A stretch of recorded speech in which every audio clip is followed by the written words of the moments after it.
Em meio à tempestade da alma, quando o coração clama e a esperança parece desvanecer, há um refúgio. Há uma voz que ecoa das profundezas da eternidade, um clamor de um homem em aflição que se torna o nosso. Você já se sentiu abandonado, esmagado pela dor, como se cada fibra do seu ser gritasse por socorro? Este é o Salmo 102, um espelho da alma humana em sua mais profunda angústia, mas também um farol que aponta para a inabalável fidelidade de Deus. Prepare-se para mergulhar em um texto sagrado que transformará sua perspectiva sobre o sofrimento e a soberania divina. A voz que emerge do Salmo 102 é a de um homem em extrema angústia, um sofredor que se sente completamente desamparado. Ele começa com um rogo desesperado.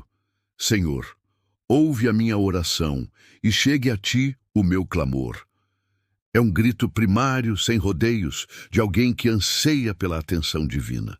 Não é um pedido polido ou cerimonial, mas a súplica urgente de uma alma em agonia. O salmista não tem tempo para formalidades. Sua dor é palpável e ele precisa de uma resposta imediata. Ele descreve sua condição de forma visceral. Seus dias se consomem como fumaça e seus ossos ardem como um tição. A fumaça é efêmera, desaparece rapidamente, e seus ossos, que deveriam ser a estrutura sólida do seu corpo, estão em chamas, corroídos pela doença e pela aflição. A imagem do tição remete a algo que está sendo consumido, reduzido a cinzas, sem substância. Isso nos mostra a intensidade do seu sofrimento físico e emocional. Ele está se desintegrando, e a sensação de perda é avassaladora. Seu coração está ferido e seco como a erva, e ele até se esquece de comer o pão. A erva seca e murcha representa a ausência de vida, de vitalidade. O coração, sede das emoções e da própria vida, está estéril, incapaz de nutrir. A perda do apetite é um sinal clássico de depressão profunda, de desespero que rouba até a capacidade de sustentar o corpo. O sofrimento é tão intenso que ele está definhando. Ele relata que, por causa do seu gemido, seus ossos se apegam à sua pele. Magreza extrema é uma evidência visível da sua provação. Ele está consumido pela dor e seu corpo reflete o tormento interior. A descrição é crua, quase chocante, para nos fazer sentir a profundidade da sua angústia. Ele não busca esconder sua fragilidade, mas a expõe diante de Deus. O salmista se compara a um pelicano do deserto e a um mocho das ruínas. O pelicano é uma ave solitária que vive em lugares desolados. O mocho, coruja, é uma ave noturna que habita ruínas e lugares abandonados, associada à desolação e à morte. Essas comparações não são acidentais. Elas sublinham seu sentimento de isolamento, abandono e a proximidade da morte. Ele se sente apartado de tudo e de todos, habitando em sua própria solidão de sofrimento. Ele vela e se torna como um pardal solitário no telhado. A insônia é uma companheira constante e a solidão é esmagadora. O pardal no telhado é uma imagem de vulnerabilidade e exposição, sem abrigo ou companhia. Ele está à mercê dos elementos, sem proteção, sem um lugar para repousar sua cabeça ou seu coração. Seus inimigos o vituperam o dia todo. Aqueles que zombavam dele usam seu nome como maldição. Além do sofrimento físico e emocional, há a dor da humilhação e do desprezo. Seus adversários não apenas o afligem, mas o ridicularizam, transformando seu nome em sinônimo de desgraça. Essa dimensão social da aflição intensifica ainda mais sua dor, pois ele não encontra consolo nem mesmo entre os homens. Ele come cinza como pão e mistura sua bebida com lágrimas. A cinza é símbolo de luto e arrependimento, mas aqui é sua própria substância. As lágrimas, que deveriam ser um desabafo, tornam-se parte de seu sustento, um amargo alimento que o consome.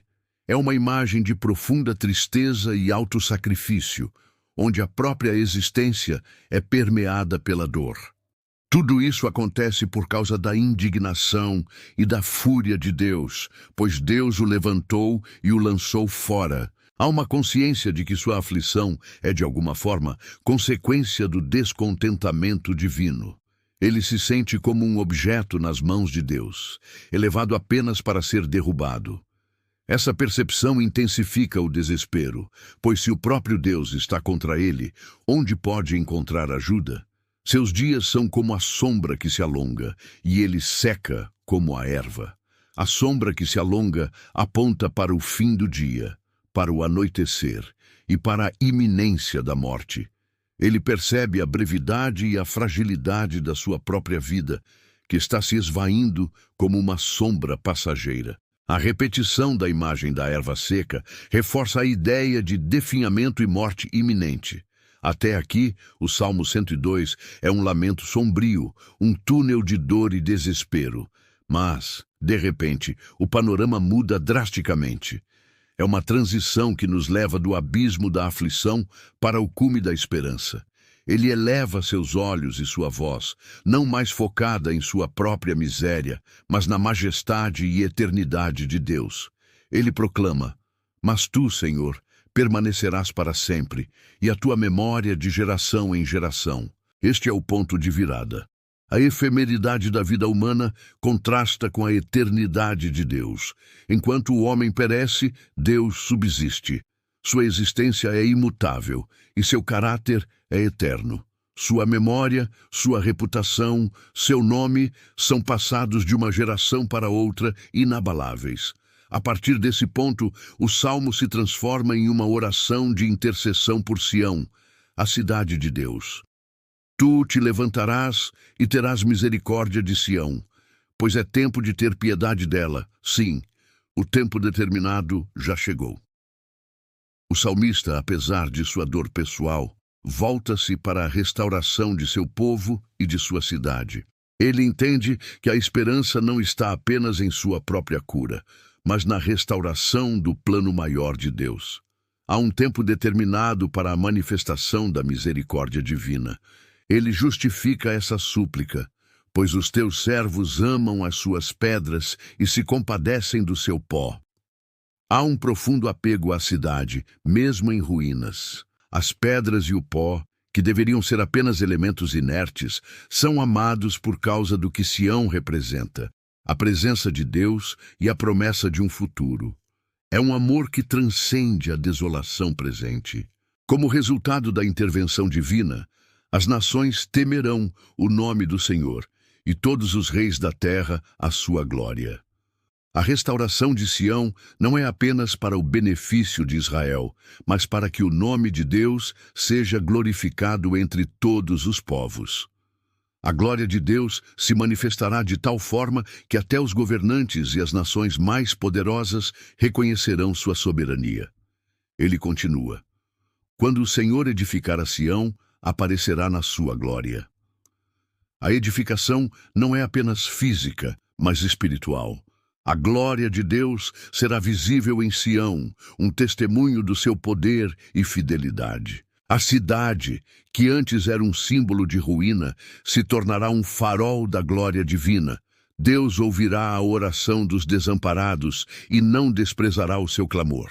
Essa é uma promessa universal de que Deus se inclina para os humildes e aflitos.